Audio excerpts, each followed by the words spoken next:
ለማድረግ የሚችል አይደለም ብለን እያወራን ያሬዶ ታዲያ እግዚአብሔር ለምንድን ነው ንገስባል? አንብብል ቃሉን ይኸውልህ ምን ይላል? ይኸው ከብዙ ቀን በኋላ ዘፍጥረት 4 ላይ ነው ያሉት። ዘፍጥረት 4 ከብዙ ቀን በኋላም ቃየን ከምድር ፍሬ ለእግዚአብሔር መስዋዕትን አቀረበ፣ አቤል ደግሞ ከበጎቹ በኩራትና ከስቡ አቀረበ። እግዚአብሔርም ወደ አቤል ወደ መስዋዕት ተመለከተ፣ ወደ ቃየንና ወደ መስዋዕቱ ግን አልተመለከተም። ቃየንም እጅግ ተናደደ፣ ፊቱ ጠቆረ። እግዚአብሔርም ቃየንን አለው፣ ለምን ተናደርክ? ለምንስ ፊት ጠቆረ?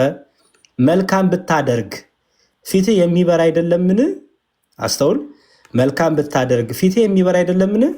መልካም ባታደርግ ግን ኃጢአት በደጅ ታደባለች። ፈቃዷ ወደ አንተ ነው፣ አንተ ግን በእርሷ ንገስባት። ኦኬ ላምብል ድጋሚ። መልካም ብታደርግ ፊትህ የሚበራ አይደለምን? መልካም ባታደርግ ግን ኃጢአት በደጅ ታደባለች። አስተውል። ሁለት ነገር አለ እዚህ ጋር፣ መልካም ማድረግ፣ መልካም አለማድረግ። መልካም ብታደርግ ፊትህ ይበራል። ኦኬ ባታደርግ ደግሞ ኃጢአት በደጅ እያደባች ነው፣ ገና አልሰራትም፣ በልብህ እየመጣች ነው። ደጅ የተባለው ልቡ ነው ማለት ነው። ፈቃዷ ወደ አንተ ነው። ኦኬ አንተ ግን በእርሷ ንገስባት። ምን ማለት ነው ይሄ? ሶሪ ሄኖክ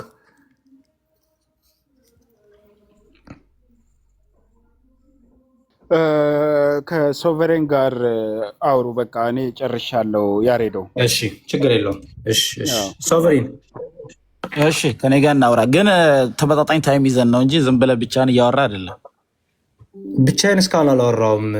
ያው ከኤኖክ ጋር ሳወራ እሱንም እየሰማው እኔም እየሰማኝ ነው ያወራሁት። በዛ መልኩ ነው የምንቀጥለው። ሶቨሬን አቆሺ እስቲ አንድህን ንገረኝ መጀመሪያ። እዚህ ላይ ቃየል አቤልን ሲገለው ነፃ ፈቃዱን ተጠቅሞ ነው የገደለው ወይስ አይደለም?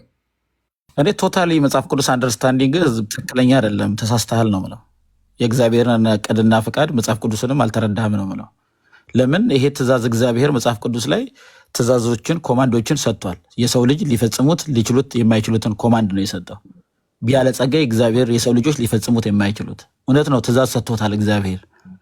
የሰው ልጅ ግን ሊፈጽመው እንደማይችል እግዚአብሔር ያውቃል እያልኩ ነው ያለሁት። የእግዚአብሔር ሀሳብ ትእዛዞች ብዙ ቦታ አለ። አባታችሁ ፍጹማን እንደሆነ እናንተም ፍጹማን ሁኑ የሚል ነው የሰው ልጅ ትእዛዝ።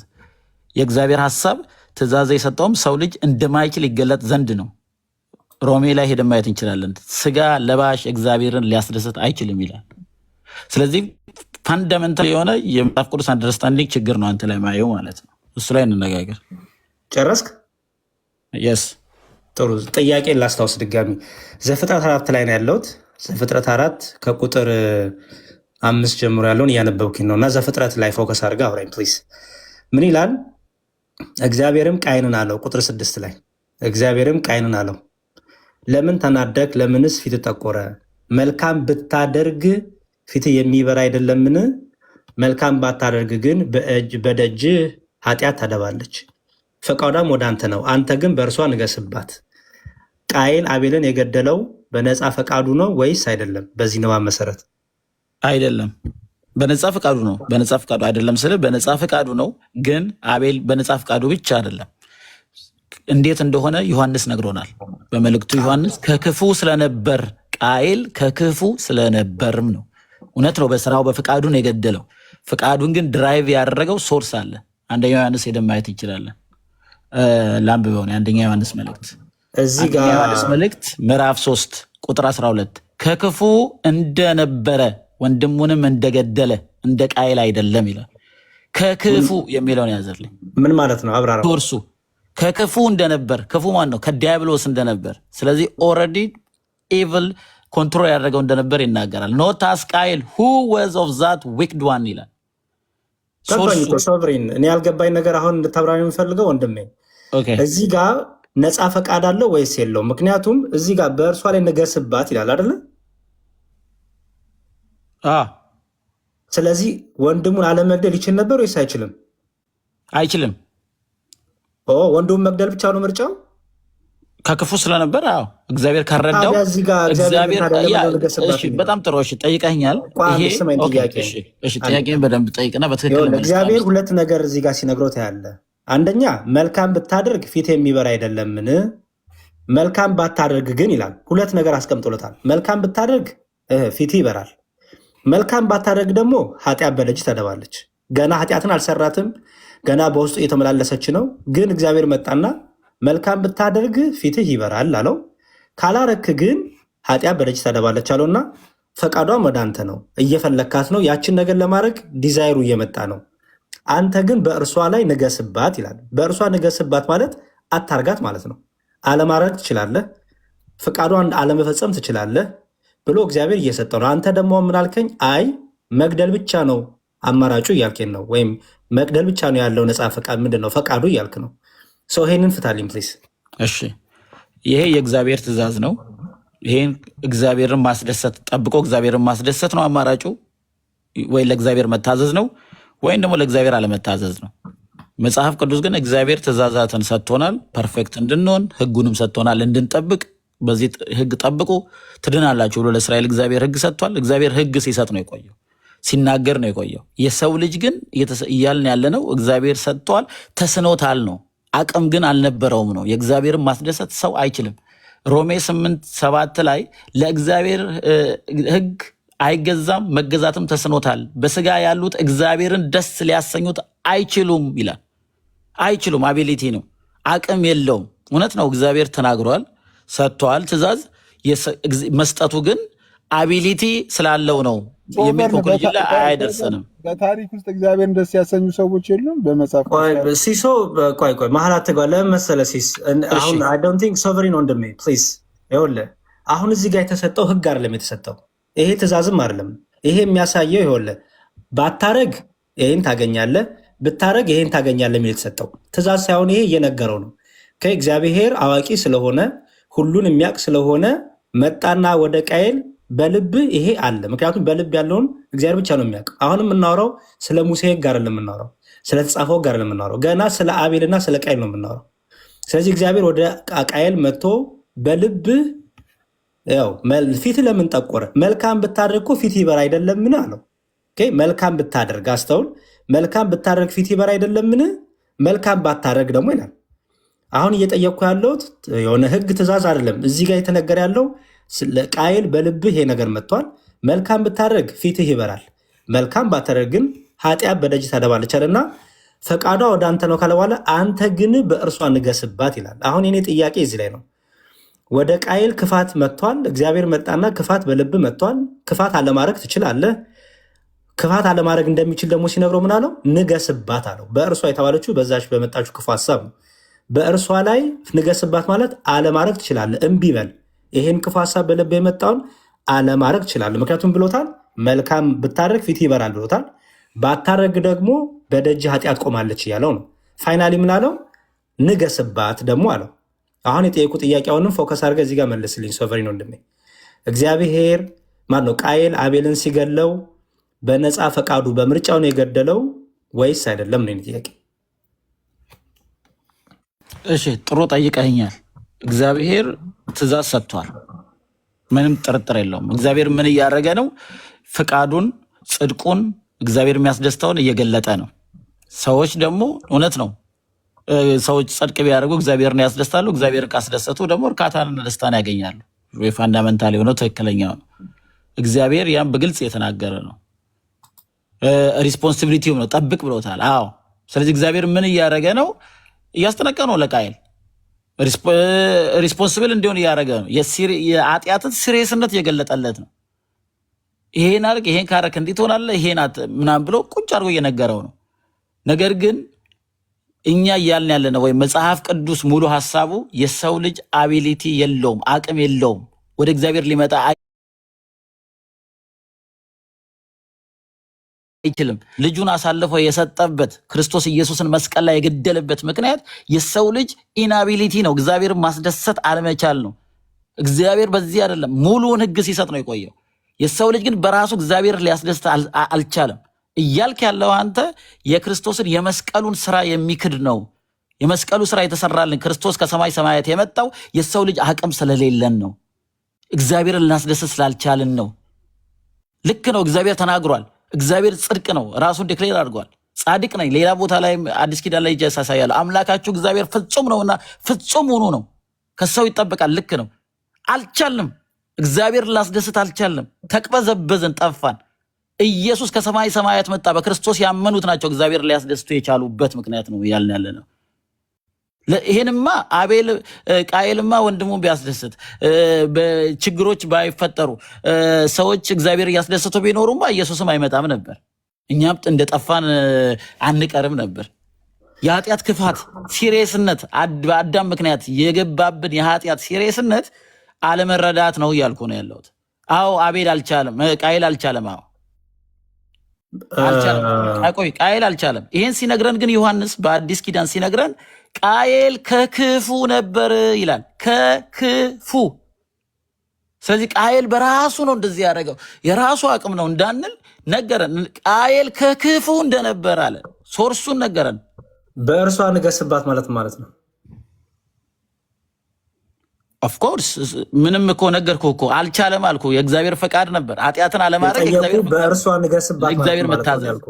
በእርሷ ንገስባት ማለት ነው። ምን ማለት ነው? በእርሷ ንገስባት ሙሉን አንብበውና እነግርሃለሁ። ሙሉን እኮ ለ3-4 ጊዜ አነበብኩ። ይሄ ብቻ ከዛ በፊት ያለውን የራሱ ይመልሰዋል። እሺ ሙሉን ሴንቴንስ ሳይሆን ይሄ ቁጥሩን ብቻ። እሺ ከዚህም ጀምር ከፈለግ። ዛትስ ፋይን። መልካም ብታደርግ ፊትህ የሚበራ አይደለምን? እሺ ምን ማለት ነው? ከዚህ እየፈታልኝ ሂድ። መልካም ብታደርግ ፊት የሚበራ አይደለምን ማለት ነው። ፍታው አንተ። ምን እንግዲህ ለምን ፈተልሃለሁ? አንተ ነህ ጥያቄ ጠየቀኝ ያለው እኮ። ስለዚህ የጠየቅኩ ነው መልስልኛ። እየጠየቅኩ ስለሆነ መልካም ብታደርግ ፊት የሚበራ አይደለም። መልካም ብታደርግ አትሸሽም፣ አትሸማቀቅም፣ እንደው ደስታም ካንተ አይርቅም ማለት ነው። ስለዚህ መልካም ብታደርግ ማለት መልካም ማድረግ ነፃ ፈቃድ አለ ማለት ነው አይደለም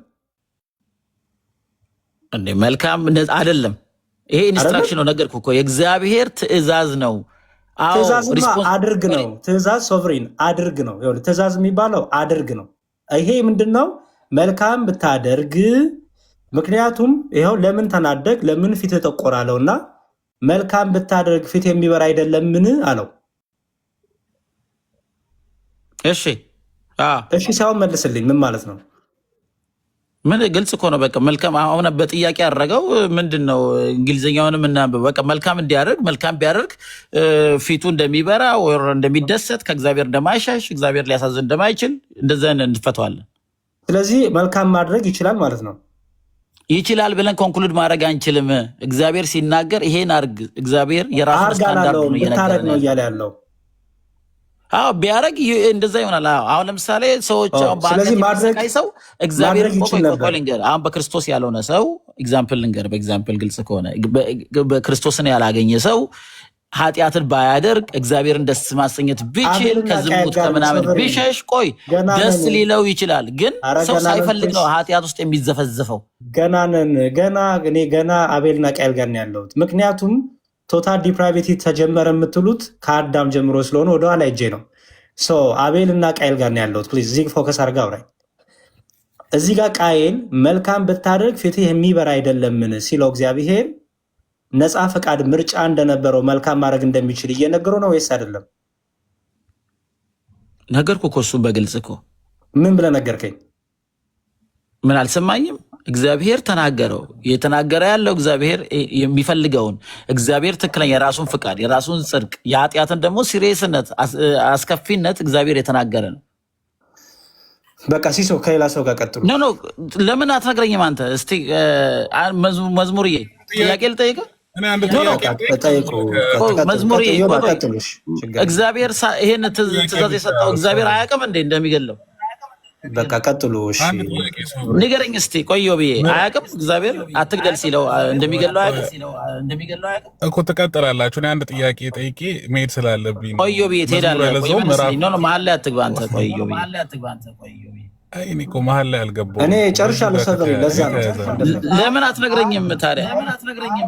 ደጋግሜ ቅድም ነግሬ ነበር። እዮብ የቀሚታገለ ሶቨርን ያሬዶ ኦሬዲ ጨርሻለሁ አለ። ያ ቅድም እንዳልኩ እሺ ፋንዳሜንታል ነው። እሺ ይሄ መጽሐፍ ቅዱስ አረዳድ ፋንዳሜንታል ነው።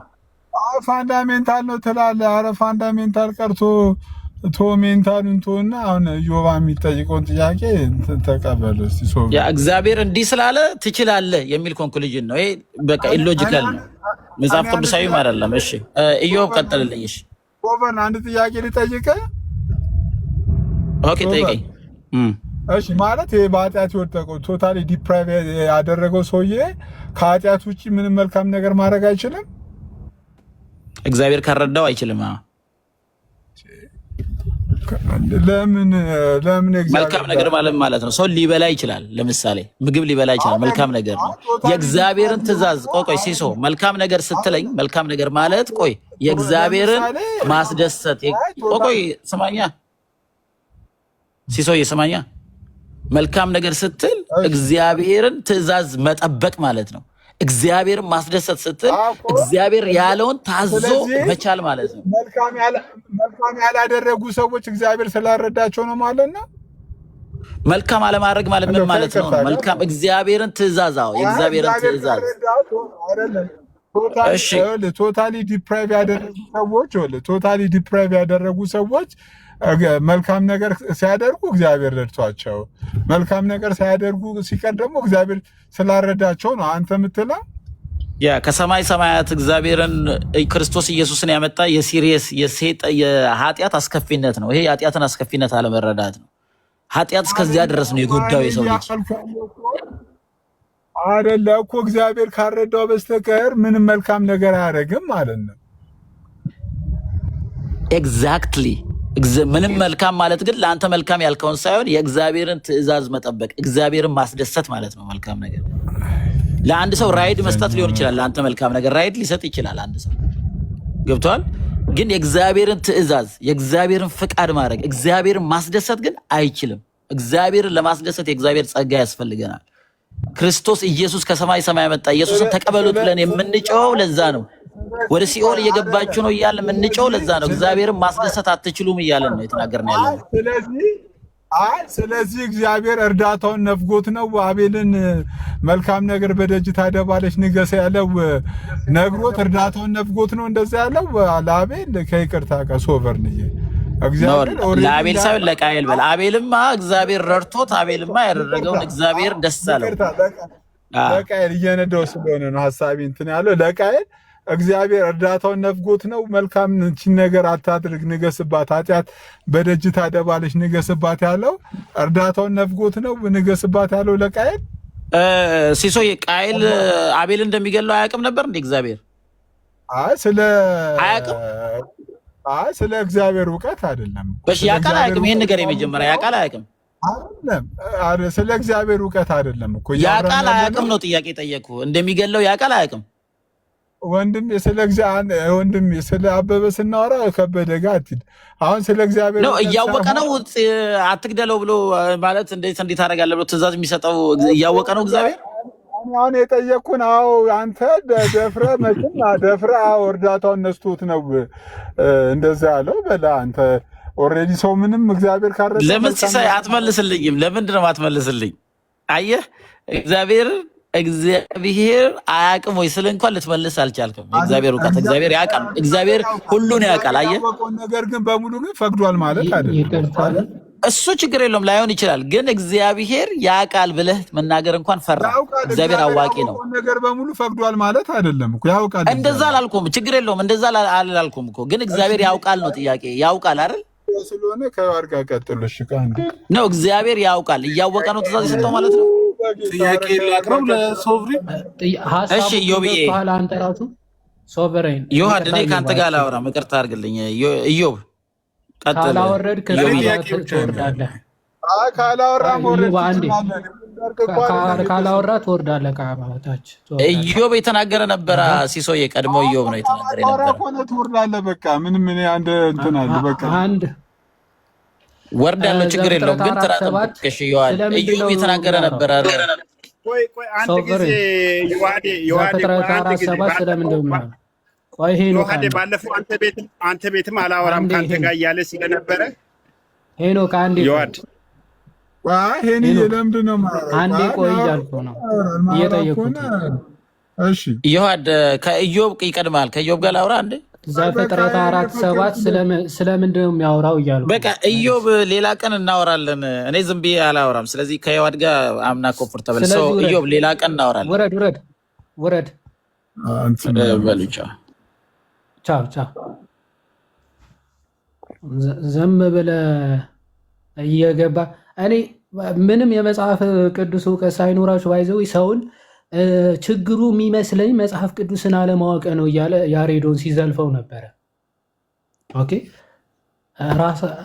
አንድ የመጽሐፍ ቅዱስ ጥቅስ ሳታውቁ በነገራችን ላይ እንዲህ እያላችሁ አታውሩ። እሺ ትዕቢት ውድቀትን ትቀድማለች ይላል መጽሐፍ ቅዱስ። በቃ ውድቀታችሁ ገና ከመጀመራችሁ ነው የሚጀምረው። እና አንድ ጥያቄ ተጠይቆ መመለስ አይችልም። አንተ ላይ እያየሁት ያለው ችግር መጽሐፍ ቅዱስን ያለማወቅ ችግር ነው ይላል። ማይገድነስ እዚህ ክፍል ላይ ሲጀመር ምንድን ነው እያለ ያለው? ኃጢአት በደጅ ታደባለች ማለት መልካም ብታደርግ ፊትህ የሚያበራ አይደለም። ምን ማለት? እግዚአብሔር አምላክ አሁን ክፉ ማለት ሀሳቡ መጀመሪያ ለመስዋዕት ያቀረበው ሀሳብ ልክ አይደለም። እያስጠነቀቀው ነው። ማንን? ቃኤልን ማለት ነው። መስዋዕቱ እግዚአብሔር ይበላዋል ወይ? ስለዚህ እግዚአብሔር የማይበላው ከሆነ የነጠረ የጠራ አያስፈልገውም አለና ዝም ብሎ የማይረባ መስዋዕት አቀረበ። ዘን ወደ መስዋዕቱ አልተመለከተም። ወደ መስዋዕቱና ወደ ቃኤል ስላልተመለከተ እግዚአብሔር ተቆጣ ማለት ነው። ስለዚህ ምን አለው እግዚአብሔር? መልካም ብታደርግ ፊትህ የሚያበራ አይደለምን ነው። ኦኬ ልብህ ንጹህ ቢሆን በቅንነት መስዋዕትን ብታቀርብ እግዚአብሔር አምላክ መስዋዕትን አይቀበልም ወይ ነው። ስለዚህ ማድረግ ለሚችል ነው። አሁን ማድረግ ለማይችል ሰው እንዲህ ብታደርግ ኖሮ አይባልም። እንዲህ ብታደርግ አይባልም እኮ ማድረግ ለማይችል ሰው ማለት አለበለዚያ ለወቱ ስብሐትና እግዚአብሔር እየቀለደበት ነበረ ያስብላል። አሁን ለያሬዶ መንዳት ሳይችል ወይም ደግሞ መብላት ሳይችል ብትበላ ኖሮ ብዬ ማውራት እችላለሁ? አልችልም። መብላት ለማይችል እንዴ ብትበር ኖሮ ብዬ ያሬዶ ላወራ አልችልም እኮ መብረር ስለማይችል ማለት ብትበር ኖሮ እንደዚህ ያደርግልህ አይባልም ሲጀምር። ኦኬ ስለዚህ እግዚአብሔር ማድረግ ለማይችሉት እንዲህ ብታደርጉ ኖሮ እንደዚህ ያደርግላችኋለሁ ብሎ አይናገርም ማለት ነው። ፈቃዳቸው ኦልሬዲ ነፃ ነው። ነፃ ስለሆነም ነው አቤል ነፃነቱ ተጠቅሞ አድርጓል። እግዚአብሔርም ወደ አቤልና ወደ መስዋዕቱ ተመለከተ። ምን አቤል ያቀረበው መስዋዕት በንጽህናና እግዚአብሔርን ያስደስታል ብሎ ስላሰበ፣ ስለዚህ ነፃ ፈቃዱ ተቀምጦ አይደለም አቤል ወይም ደግሞ እግዚአብሔር አስገድዶ እስቲ እንዲያስብ ብሎ አሳስቦት አይደለም። በንጽህና ለእግዚአብሔር የሚቀርብ መስዋዕት ስለሆነ አለ ንጹህ የሆነ መስዋዕትን ለእግዚአብሔር አቀረበ። ቃይል ደግሞ ከውስጡ ምንድን ነው? ክፋትን አስቦ ምን አደረገ? የሆነ የማይረባ ስንዴ ይዞ መጣ። እግዚአብሔር ወደ እሱ አልተመለከተም። አሁን ለምሳሌ እነ ሄኖክን እንመልከት። ሄኖክ ኦኬ እሺ ጠይቅ፣ ቀጥል። እንትን አሁን ከሀሳብ ጋር ተቃራኒ ሀሳብ ስላለኝ ነው የምጠይቅህ። አንተ ነፃ ፈቃድ የለም ብለህ ነው የምታምነው? መጀመሪያ አይ ነፃ ፈቃድ የለም ሳይሆን ቦንዴጅ ውስጥ ነው። ነፃ የሚለውን ነገር አይቀጸለትም። ኦልሞስት እኮ የቃላት ልዩነት ነው እንጂ የለም ነው እኮ ቦንዴጅ ስትል አሁን ለሚመጣለት ጥሪ ለመውሰድ ትችላለህ። በእግዚአብሔር ለሚሰጠው ጸጋ ፈቅዶ መቀበልም አለመቀበልም ይችላል ማለት ነው እኮ ነፃነት። ነፃ ማለት ሲባል ባይዘው አይ እንድንግባባ የለውም በሚለው ካታጎሪ ውስጥ መክተት ትችላለህ። የየትኛው ቪው ነው አንተ የምትቀበለው? የካልቪኒስቶቹ ወይስ የሉትራኖቹ? ወደ ሪፎርምድ ካልቪኒስት የካልቪኒስቶቹ። ኦኬ ቶታል ዲፕራቪቲ አንኮንዲሽናል ኢሌክሽን ምናምን በሚለው ነው የምትቀበለው ማለት ነው? የስ ኢሌክሽኑ ከክርስቶስ በፊት አለ ወይስ የለም? አለ እንጂ ክርስቶስ በፊት አይባልለትም። አክቹዋሊ ዘላለማዊነት ያው በሱ ውስጥ አይ መስልህ ከክርስቶስ በፊት ለነበሩ ሰዎችም በምርጫው የዳኑ አሉ። አዎ በደንብ ኦኬ። ስለዚህ የክርስቶስ መምጣት ሳይጠበቅባቸው የሚድኑ ሰዎችም በብሉይ ኪዳን ነበሩ ማለት ነው አይደል? ኖ ፍጻሜን አያገኝም አይደለም። ፍጻሜን አያገኝም ማለት በብሉይ ኪዳን የነበሩ ዳግም ልጅነትን ያገኛሉ ወይስ የሉ? ዳግም ልጅነትን ያገኛሉ ሳይሆን በዚህ በአንድ በሆነችው በተጠራችው አዲሲቷ ኢየሩሳሌም ወይም የቤተ ክርስቲያን አካል እንደሆኑ አድርገን ግን እንቆጥራለን። እሱም እግዚአብሔር በሚፈጥርላቸው እምነት፣ እግዚአብሔር በሚሰጣቸው ጸጋ ከብሉይ ኪዳን ዘመንም ያንን ኤክስፔሪንስ አድርገዋል፣ ቴስት አድርገዋል ብለን ከሩቅ አይተው ተሳለሙት ስለሚል፣ ስለዚህ በብሉይ ኪዳንም ሪጀነሬት የሚያደርጋቸው ነበሩ ማለት ነው። አሁን ለእግዚአብሔር እንዴት ነው እንዲህ ሪጀነሬሽን? አሁን በብዙ አይነት መንገድ ነው የምንከፍለው እኛ። ለምሳሌ እግዚአብሔር ከነርሱ ጋር በሚያደርገው ግንኙነት በሚሰጣቸው ጸጋ ምክንያት ያ ጸጋው ሪጀነሬት ሊያደርጋቸው ይችላል። በአዲስ ኪዳን መተን ደግሞ ጸጋውን የምንቀበልባቸው ሚንሶች ስላሉ ጥምቀትና ቃሉ እነሱ ደግሞ አንደኛው ሚንሶች ናቸው ብለን እንናገራለን። ኦኬ ምንድነው የሉትራንም የሪፎርምድም አይነት ነገር ነው ኮንሴፕት እና በሚስጢራትም እንቀበላለን የሚለው እሺ፣ ቆይ እሱን መጣበታለን። አሁን በብሉይ ኪዳንም በቃሉ በኩል ጸጋን ይቀበላሉ ስትል ሪጀነሬሽን ያገኛሉ ማለት ነው እኮ። አይ እንዴት መሰለ፣ እንደሱ ከሆነ ሪጀነሬሽን ይሄንን ዳግም ውልደት የሚለው ነገር ልንፈታው ይገባል። አሁን አንተ አይምሮ ውስጥ የሆነ መጀመሪያ ያገኛሉ አያገኙም የሚለውን ስትፈታ እኮ ነው ከዛ በኋላ ያገኛሉ ስል ግን ብለህ የምታብራራው። ያገኛሉ ሪጀነሬሽን ያገኙ አሉ ወይስ የሉም? ምን ማለታችን ነው እሱ? ምን ማለት ነው? ዳግም ልደት ነው። ሪጀነሬሽን መፍታት አለብን ብለሃል እኮ። አሁን መፍታት አለብን የምትለው እኮ አሁን ለምሳሌ እናንተ አስቀድሞ የሰው ልጅ ከማመኑ በፊት ሪጀነሬት ማድረግ አለበት ብላችሁ ትናገራላችሁ አይደል? እሺ፣ ሪጀነሬት ማድረግ አለበት ስትል ምን ማለት ነው? ዳግም መወለድ አለበት። ዳግም ሲወለድ ከእግዚአብሔር ነው የሚወለደው ወይስ አይደለም? ከምንድን ነው የሚወለደው ዳግም? ከእግዚአብሔር ነው የሚወለደው። ግን የትኛውን ስቴጆች አሉ? አይደለም። ያለ እምነት መጀመሪያ ሪጀነሬት የሚያደርገው በእምነት ነው። እሱን እኮ ነው እያልኩ ያለሁት ዮሐዴ። አሁን ከተረዳኸኝ ይሄ ሪጀነሬሽን ግሬስ የምንለው ለምሳሌ ፐርሲቨረንስ የመጀመሪያው ጸጋ ፕሪቪነንት ግሬሱ የሚሰጠን የዳግም ውልደት የምንለው አጠቃላይ ለምሳሌ አንተ እንደምትለው አይነት አይደለም ነው እያልኩ ያለሁት። ሪጀነሬት ያደርጋሉ፣ ዳግም ይወለዳሉ። ከማን ነው የሚወለዱ ስል ከእግዚአብሔር ይወለዳሉ አይደለ? ዳግም ለፈቃዳችን አሁን ሙት ለሆነው ማንነታችን የሚሰጠውን ህይወት ለዛ ውሳኔ ፈቃዱን ብቻ ነው የሚወልደው። ቆይ ኤልያስ፣ አሁን ለመረዳት እየሞከርኩኝ ነው። መጀመሪያ መጥቶ ጸጋው ኦኬ ሪጀነሬት ነው የሚያደርገው ከማመኑ በፊት አይደል? ይሄ እምነታችሁ ነው። አይ እኮ ቅደም ተከተል የለውም እኮ ነው ዮሐዴ። እሱ ጋር እኮ አለው። አንተ ሪፎርምድ ከሆንክ ሪጀነሬሽን ፕሪሲድስ ፌዝ የሚል ትምህርት የላችሁ እኮ። አይ ነው ይሄ ቅደም ተከተሉ እንደዚህ ልታብራራው በምትችለው ወይም ደግሞ ዛሬ እንትኑ ቀድሞ ነገ የሚከተል አይደለም። እኔ ቀኖቹ ማን ዘርዝር ንገረኝ እንኳ አላልኩም ኤልያስ። እኔ በስንተኛው ቀን እምነቱ ይመጣል በአራተኛው በወሩ አልጠየኩም። እኔ መጀመሪያ ግን ከማመኑ በፊት ፕሪሲድ የሚያደርገው ሪጀነሬሽን ነው ብለህ ታምናለህ አይደለ? ከፌዙ በፊት። አዎ፣ ይሄ ቅደም ተከተል ግን በጊዜ ውስጥ የሚሆን አይደለም ነው። ፕሪሲድ ምን ማለት ነው? ያደርጋል ምን ማለት ነው እኮ ነው የጠየቁ ኤልያስ። ምንድን ነው የምታስረዳኝ እኮ? አይ ይሄ እንዴት ነው ይቀጥላል የሚለውን እንዴት እንደሆነ ላስረዳ። ለምሳሌ መጀመሪያ ፕሪሲድ ያደርጋል ምን ማለት ነው አብራራ እና ከዛ እንዴት እንደሚቀጥል ታብራራለህ። ፕሪሲድ ሪጀነሬሽን ፕሪሲድ ያደርጋል ምን ማለት ነው ነው ጥያቄ። ይቀድማል ስንል እኮ እሱን እኮ ነው ማብራራለሁ አይደል? በቃ ይቀድማል ማለት ነው አይደለ?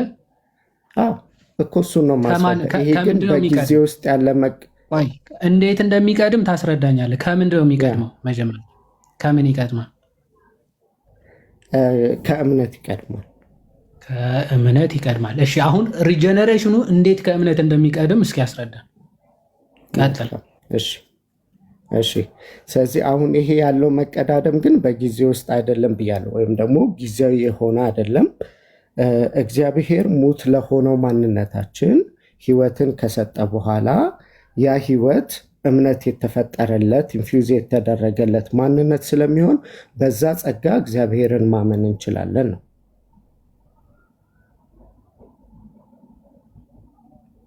ስለዚህ የመጀመሪያውን ሙት የሆነው ማንነት መነሳቱን ሪጀነሬሽን እንለዋለን ማለት ነው። ኦኬ እሺ። ስለዚህ ከእምነቱ በፊት ሪጀነሬት ዳግም ተወልዷል አይደለ? ዳግም ተወልዷል ብለን ልንጠራው እንችላለን። ያንን አዎ እንጠራዋለን። በእኛ ውስጥ ከምንድን ነው የተወለደው?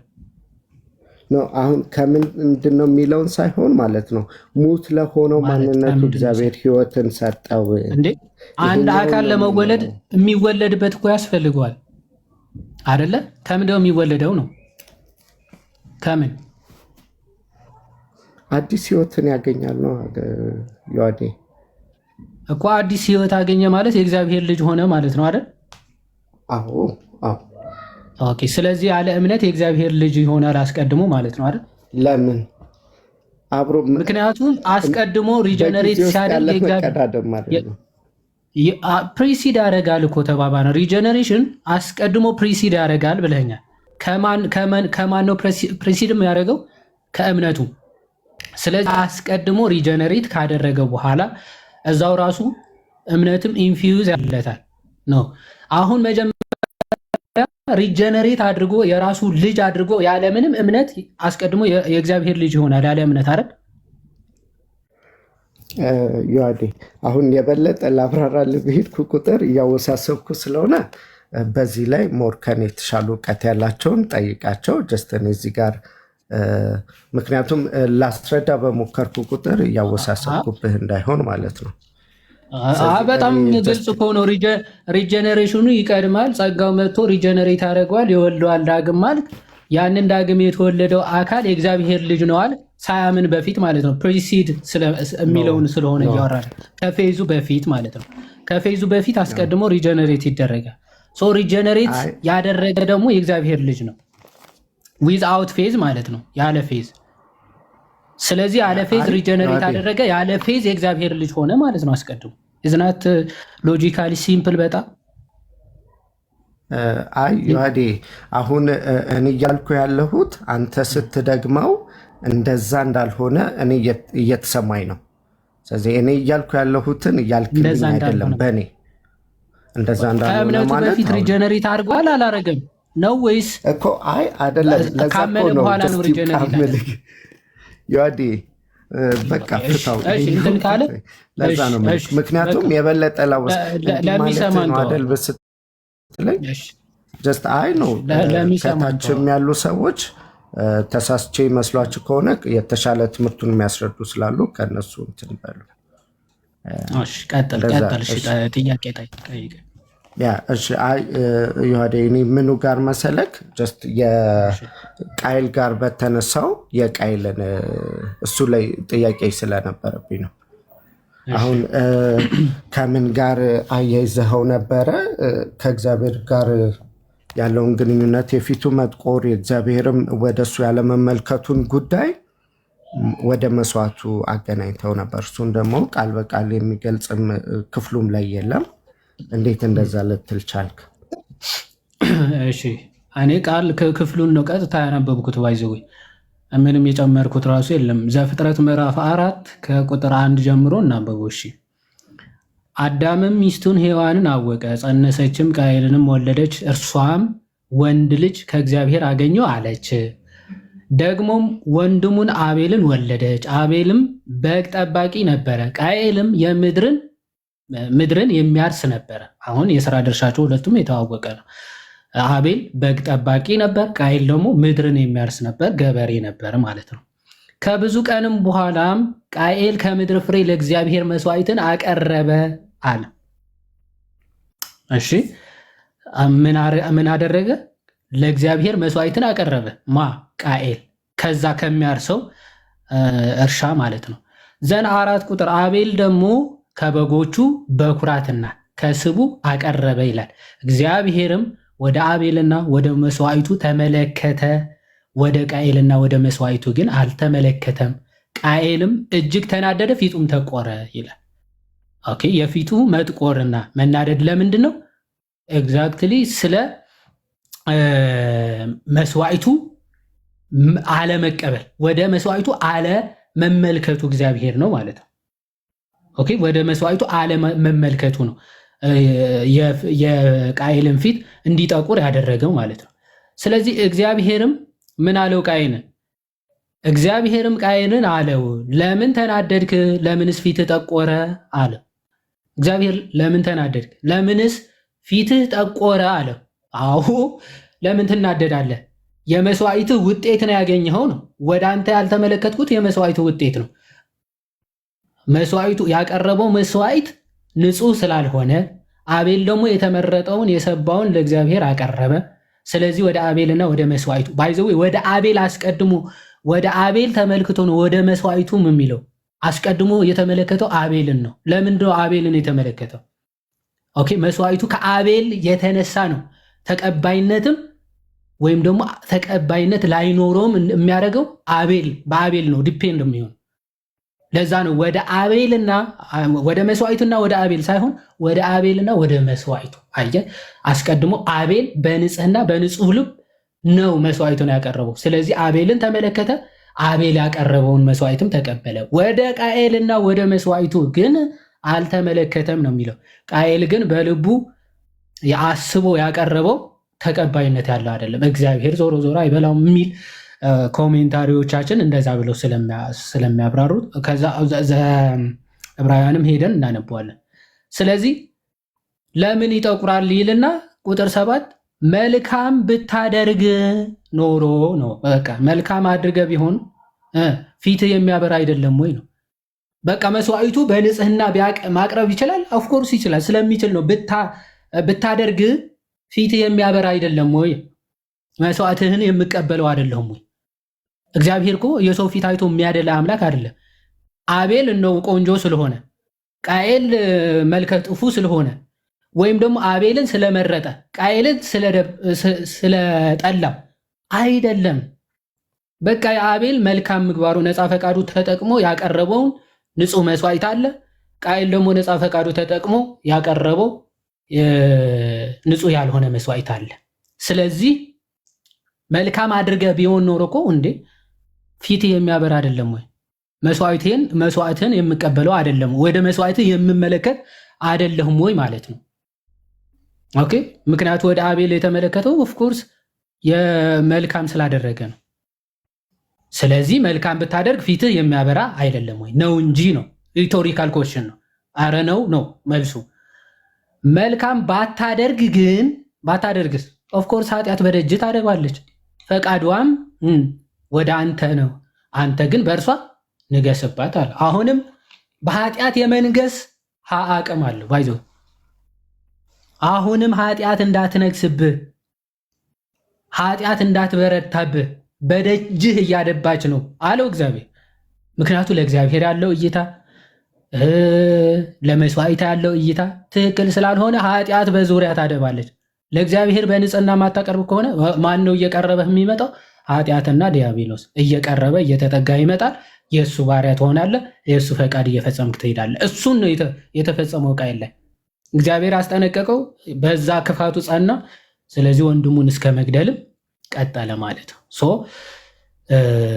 ከዚህ አንጻር ነው የሚታየው። ዕብራውያን ምዕራፍ 11 ላይ ያለው እናንብብልና ምናልባት ሀሳብን ካላነሳው እነ ዲያቆንም አሉ ያብራሩታል። ዕብራውያን 11:4 ላይ እንዲህ ይላል፣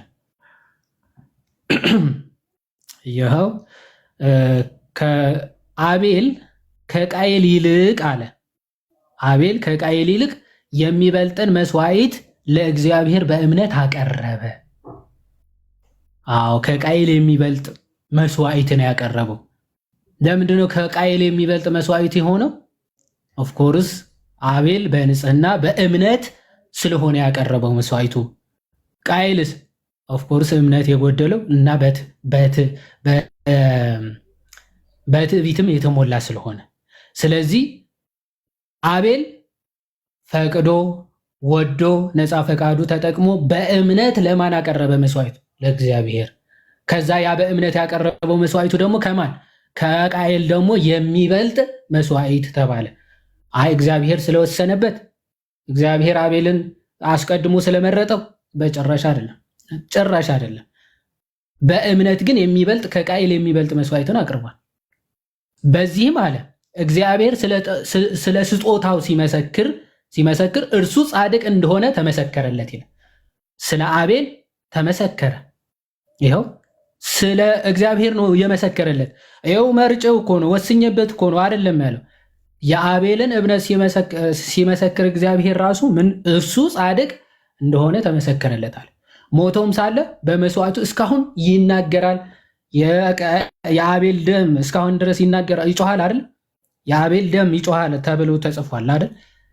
አዎ፣ ለምን? ንጹህ ስለሆነ ጻድቅ ስለነበረ ተብሎ ተነግሯል። ስለዚህ ከዚህ አንጻር መጽሐፍ ቅዱስ የሚናገረው ምን ስላደረገ ነው? በእምነት ንጹሑን መስዋዕት ከአቤል የሚበልጥን መስዋዕት ስላቀረበ ነው። አቤል ያ እንደዛ ነው የሚለው። እሺ ልቀጥል ወይስ ዲያቆኑ የሚጨምሩት ካለ? ወይስ አይ አሪፍ ነው። ምን ጨምራለሁ? የሀዲሻ አሪፍ ነው እንትን ያለው። ቅድም ቶሎ ብዬ ዲስከሽኑን ከታረኩት አንደኛ ሞቲቭ ጥሩ ስላልነበር የወንድማችን፣ ሁለተኛ ደግሞ በቃ ሳይክሊክ ሆነ። የዋዲ የሰምተው ከሆነ ታች ሆነ በቃ እኔ የማወራው የምጠይቀው ሌላ፣ እሱ ደግሞ የሚመልሰው ሌላ ሆነና አንዳንዴ ድክም ይላል እንደዚህ አይነት ነገር። ቲክታክ ላይ መቅረት ያለበት ነገር ቢኖር በቃ ይሄ ነው። ይሄ መዞር አስፋልት ለብለብ መብላት እሱ መቀነስ አለ ብዬ አምናለሁ። በቃ ቱ ዘ ፖይንት እየተናገርን ብቄ ጥሩ ነበረ። ለዛ ነው። ለማንኛውም ግን ሀዲሻ አሪፍ ነው ያስተማርከው፣ ቃሎት ያሰማልን። ኤልያስዬ እግዚአብሔር መጀመሪያ አሁን ነፃ ፈቃድ የምንለው አስተውል፣ እኛ ከራሳችን ያመጣ ነው አይደለም። ነፃ ፈቃድም ራሱ እግዚአብሔር የሰጠን ነው ስንፈጠር። ኦኬ እግዚአብሔር ሲሰራን እፍ አለብን፣ የህይወትን እስትንፋስ እፍ አለብን። ያ የህይወት እስትንፋስ ሙሉ ሰው አደረገ፣ ህያው ነፍስ ያለው ሆንን ማለት ነው። ነፍሳችን አዋቂ ናት ማለት ነው። ያቺ አዋቂነቷ ነፃ ፈቃዷ ነው ማለት ነው። ኦኬ እንስሳትና እኛን የሚለየን ትልቁ ነገር ምንድን ነው ብትለኝ፣ ነፃ ፈቃድ። ነፃ ፈቃዳችን በቃ እስከ ነጭራሹ ሙትት ያለ አይደለም። እግዚአብሔር አዳም ከእግዚአብሔር ሲለይ እንዲሁ በቃ ነፃ ፈቃዱ ሁሉ በአንዴ ኔቸሩን ለወጠ ማለት እኮ። ኔቸር እኮ አልተለወጠም እንዴ! አይ ነፃ ፈቃድ ቀርቷል ከተባለ እኮ ቶታሊ ባህሪ ተለውጧል ማለት ነው። ኔቸር ጠፍቷል ማለት ነው። አዳም ከጸጋው ተራቆተ ስንል ባህሪው ተለውጦ በቃ ሌላ ፍጥረት ሆነ ማለት አይደለም። ያችሁ ነፃ ፈቃዱ አለች፣ አልጠፋችም። ምክንያቱም ቅድም ዮሐድዬ እንዳለ በብሉይ ኪዳን ነፃ ፈቃዳቸውን ተጠቅመው እግዚአብሔርን ደስ ያሰኙ አሉ። ነፃ ፈቃዳቸውን ተጠቅመው ደግሞ እግዚአብሔርን ያስከፉ አሉ። ኦኬ ስለዚህ ነፃ ፈቃዳችን አለ። እንዲሁ በቃ እንዳለ ሙትት ብሏል፣ በቃ እንዲሁ በቃ ዴድ ሆነናል የሚባል ነገር የለም። እንደዛ ከሆነማ አዲስ ፍጥረት እንሆን ነው ማለት ነው። አዲስ ፍጥረት አልመጣም። ኦኬ የቃየልና የአቤል ላይ ዮሐድዬ እንደነገረ ቃየል እግዚአብሔር ወደ ቃየል ሲጀመር የመጣው ድራማ ሊሰራ አይደለም። አስተውል። እግዚአብሔር ወደ ቃየል የመጣው ሪማይንድ እያደረገው ነው። ትእዛዝም እየሰጠው አይደለም፣ እያስፈራራውም አይደለም። ሪማይንድ እያደረገው ነው። ምኑን? ነፃ ፈቃዱ። ምን ብሎ ሪማይንድ አደረገው ራሱ? አሁን ቅድም ወንድማችን ትእዛዝ ነው ሲል ነበረ። ነው ስና ትእዛዝማ በቃ እንዳታደርግ ነው አለቅ። አየው። እግዚአብሔር ግን ወደ ቃየል መጥቶ ምንድን ያደረገው? ሪማይንድ ያደረገው ምኑን? ነፃ ፈቃዱን። ምን ብሎ? መልካም ብታደርግ ፊትህ የሚበራ አይደለምን ብሎ ሪማይንድ አደረገው። ኦኬ ቅድም የዋድሻ እንዳለው መልካም ብታደርግ የሚባለው ማድረግ ለሚችል ነው እንጂ ማድረግ ለማይችል አይባልም። እንደዛማ ከሆነማ ድራማ ነው። መልካም ብታደርግ ፊትህ የሚበራ አይደለምን? ገና ክፋትን ያችን መስዋዕቱ ላይ የተቆጣውን ቁጣ ሪዛልቷን ውጤቷን ወንድሙን በመግደል ገና አልገለጻት። ኦኬ ስለዚህ እግዚአብሔር ምን አለው? ክፉ ነገር በልብ እየመጣ ነው። መልካም ማድረግ ትችላለህ። መልካም ብታደርግ ፊትህ ይበራል አለው። መልካም ባታደርግ ግን ኃጢአት በደጅ ታደባለች አለውና ፍቃዷ ወደ አንተ ነው፣ አንተ ግን በእርሷ ላይ ንገስባት። አስቼ አንድ ሚዩት አድርግ።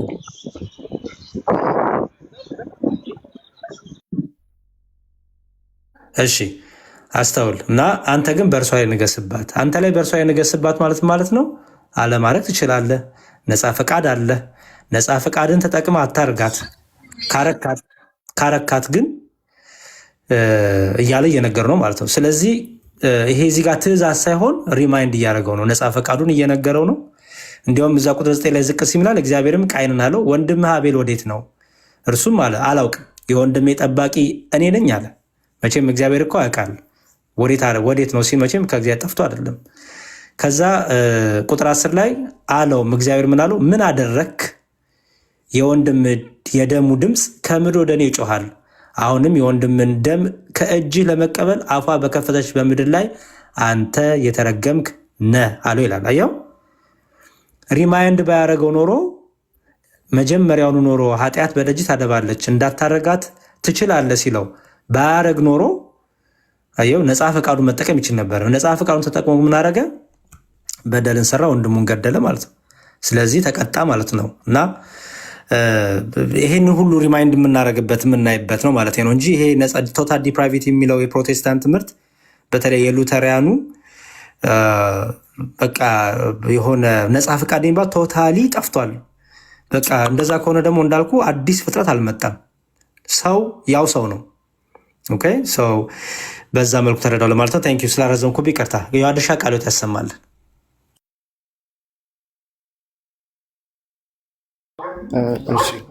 ችግር የለም የመጡ ያሬዶ በዚህ አጋጣሚ ታብ ኮፒ ሼር አድርጉ ጋይስ።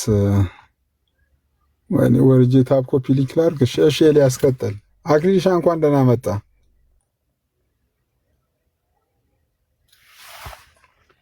እንኳን ደህና ቆያችሁኝ። አሃ ሲሶ ይላል። ሌሎቻችሁም ሰላም ብያለሁ። ኤላ ያሬዶ ከባድ ሰው እንዴት ነህ? ሊምብሮስኪ ቶኒሻ ሁላችሁም ሰላም ብያለሁ። ዮአዴም እናንተ ቸርቻችሁ እየተከራከራችሁ ነው መኪና ውስጥ እናንተ ቸርቻችሁ። ኧረ አይደለም በጌታ ነው። እዚህ አንተ አብረን እየሄድን ብድግ ብሎ የሆነ ቦታ ገባ ማለት ነው። ጀለስ እንዴ የማደርገው ሳጣ ዝም ብዬ ቲክቶክ ላይ ገባ አልኩኝ። ቲክቶክ ላይ ገባ ስል እንዴ ወንድሞች እዚህ ጀግና ደስ ላይ ናቸው። ዝም ብዬ ገብቼ ደቀልኩኝ። ሰው ሀሳብ እንዳናዘንብል የሚያደርገን የመስዋዕት ግብአቶች በብሉይ ኪዳን ዘመን ሰዎች መስዋዕትን እንዲያቀርቡ ከተፈቀደላቸው ግብአቶች መካከል ቃየል ያቀረበው ግብአት አንደኛው ነው። ስለዚህ መስዋዕቱ በራሱ ነቀፌታ የለውም። ይህንን መስዋዕት በዘሌዋውያን ምዕራፍ 3 ላይ ከቁጥር 14 ጀምሮ ብንሄድ ምን አይነት መስዋዕትን ሰዎች ለእግዚአብሔር ያቅርቡ ሲል ከዘረዘራቸው ቁጥር 16 ላይ የቃየል መስዋዕት ነው። ስለዚህ በራሱ ቃየል ያቀረበው መስዋዕት ነገር ግን ተመልሻለሁ። አሁን ይቅርታ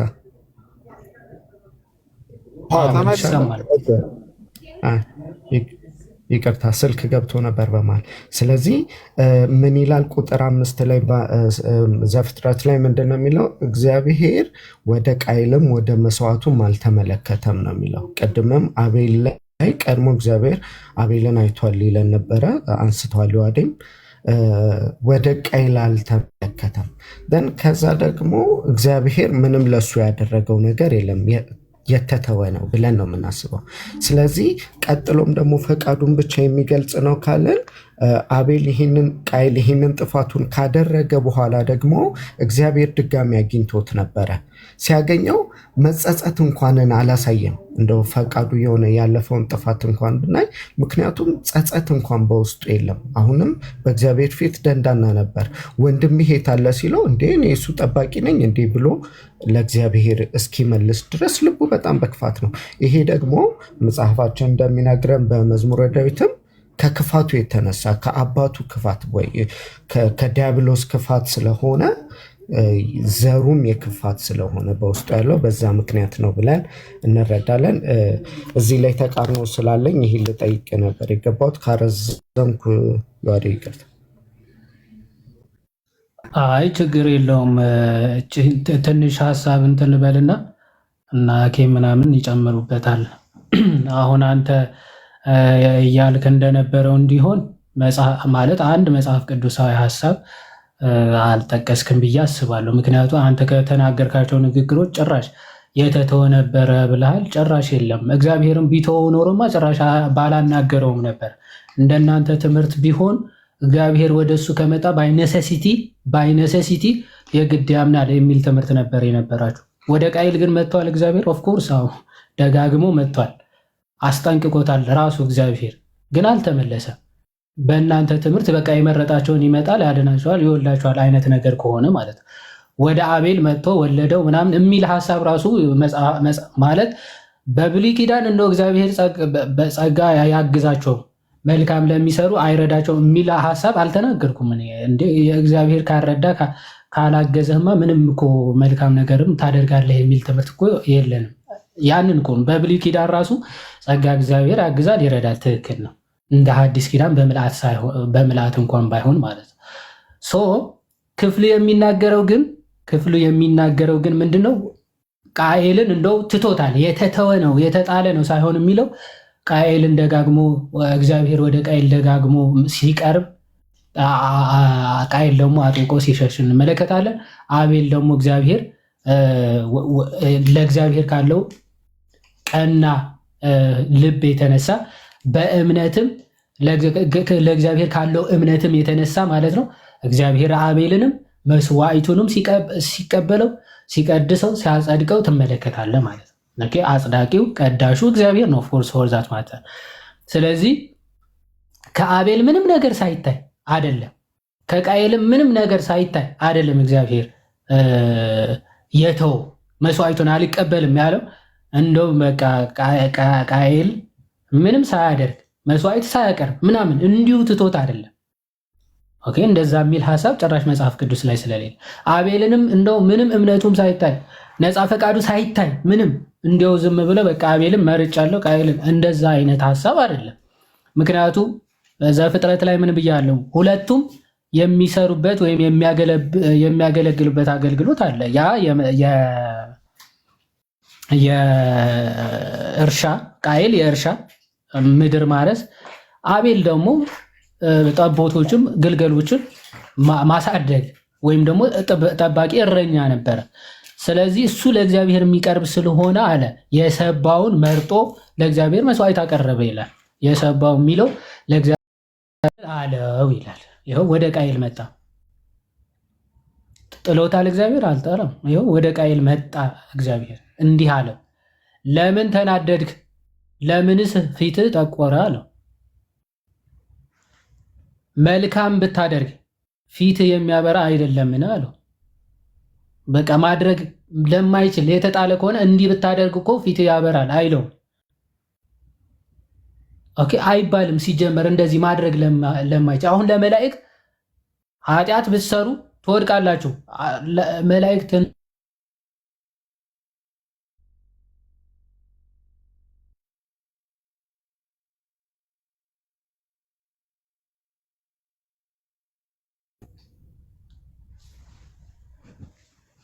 ተመለስኩ። ሌለስ ተመልሷል። ይቅርታ ስልክ ገብቶብኝ ነበረ። ልክ አሁን እኛ ከትንሣኤ በኋላ ኃጢአት ጭራሽ የለም አይደል? ሞት የለም። ስለዚህ እንዳትሞቱ እንዲህ ኃጢአት አትስሩ የሚባል ትእዛዝ አይመጣም ከትንሣኤ በኋላ። ምክንያቱ ሀፐን ሊያደርግ የሚችል ነገር አለ።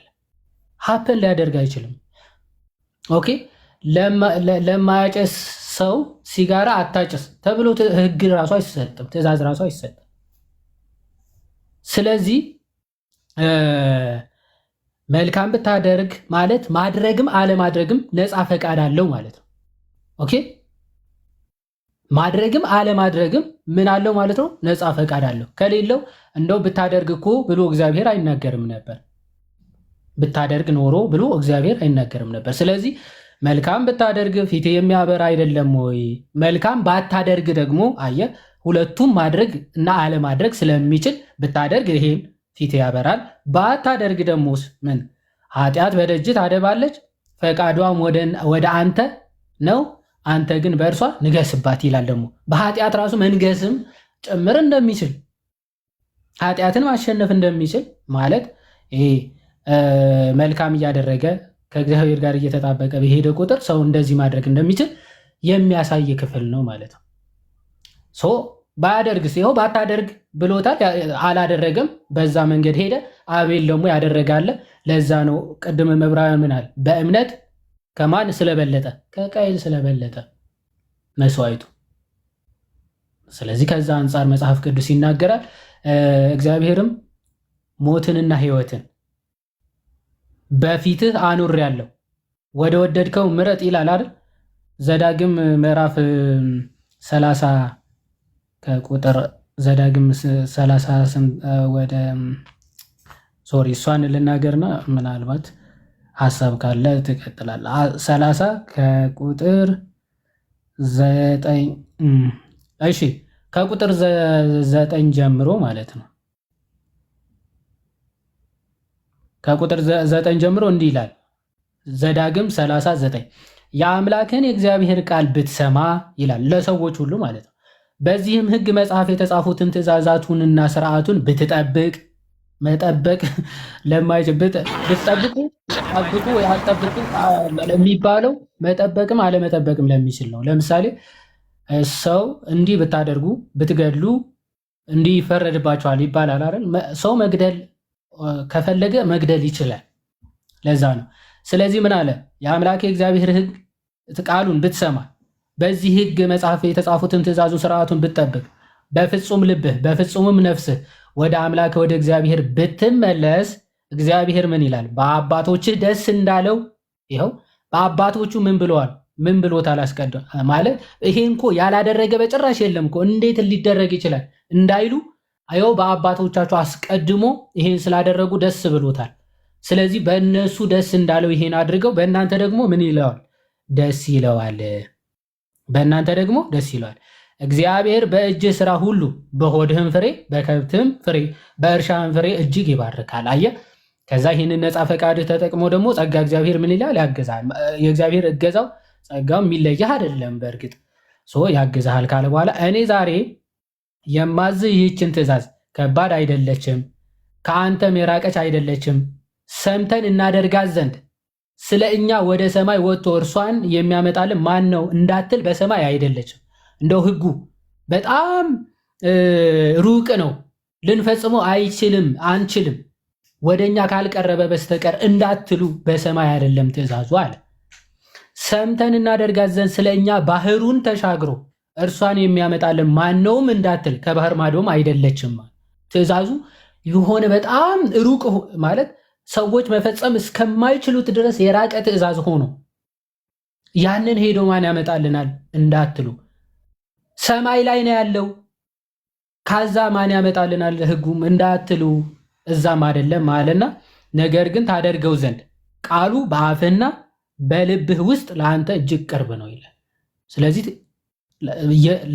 ልታደርገው ቃሉ ሁልጊዜ ከአፍህና ከልብህ እጅግ ቅርብ ነው ይልና ቁጥር 16 በደንብ ተመልከት።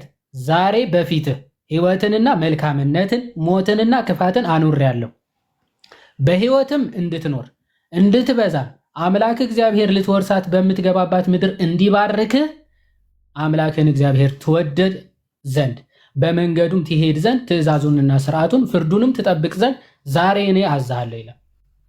ይኸው በቃ ትእዛዙ ያላቸው የትእዛዚቱ ምድር እንዲወርሱ የተገባላቸው የተስፋይቱ ምድር እንዲገቡ ትእዛዙን መጠበቅ የግድ ያስፈልጋቸው። ያን ብታደርጉ የተስፋይቱ ምድር ትገባላችሁ። ኦኬ ቀጠልና ይሄን ብታደርጉ ይሄ ታገኛላችኋል። አሁንም መሳትም አለማድረግም ይችላሉ። በነገራችን ያለማድረግም ሙሉ ነፃነት አላቸው። ከዛ 17 ይሄድና ልብህ ግን ቢስት አንተም ባትሰማ አልሰማምን ብትልስ ብትታለል ለሌሎች አማልክትም ብትሰግድ ብታመልካቸውም አለ ፈጽማችሁ እንድጠፉ እኔ ዛሬ እነግራችኋለሁ ይላል። ዮርዳኖስንም ተሻግረህ ትወርሳት ዘንድ በምትገባባት ምድር ዘመናችሁ አታስረዝሙም ይላል። ስለዚህ እነዚህ ሰዎች ይሄን ማድረግም አለማድረግም ነፃ ፈቃዱ አላቸው ስላላቸው ነው። ይሄን ብታደርጉ ይሄን ታገኛላችሁ፣ ይሄን ባታደርጉ ደግሞ ይሄን አታገኙም እያለ እግዚአብሔር የሚያዛቸው ከዛ አንጻር ነው። የለም እሺ ቴንኪዩ አዴ መቼስ ትረዷለህ። ተማምነን አንወርድም እዚህ ላይ